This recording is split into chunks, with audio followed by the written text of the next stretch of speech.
La province projetait de déménager son centre d'information touristique ici, à Saint-Jacques. Elle voulait se rapprocher d'Edmundston et de ses attraits touristiques, comme le jardin botanique ou le musée historique du Madawaska.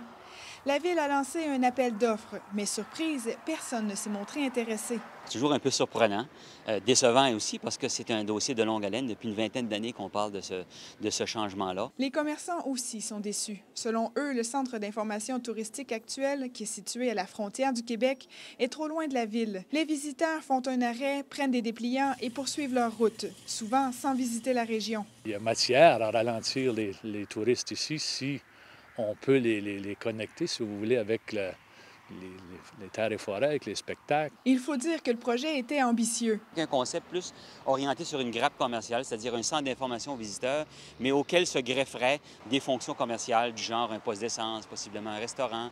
Il y avait aussi la possibilité d'avoir un dépôt d'alcool Nouveau-Brunswick.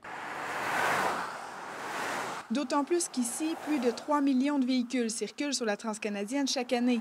Un potentiel économique intéressant pour la ville, mais encore faut-il être réaliste. Est-ce qu'il y a vraiment de la place pour un autre arrêt, c'est-à-dire un poste d'essence? On sait tous que Irving est à côté ici. On a la sortie 18, la sortie 21, Grey Rock, avec un beau gros projet. Le gouvernement provincial ira-t-il de l'avant avec le projet? Quoi qu'il en soit, l'objectif de déménager le centre d'information touristique à Saint-Jacques avant la tenue du Congrès mondial acadien 2014 sera difficile à atteindre. Marie-Pierre Beaubien, à Edmundston.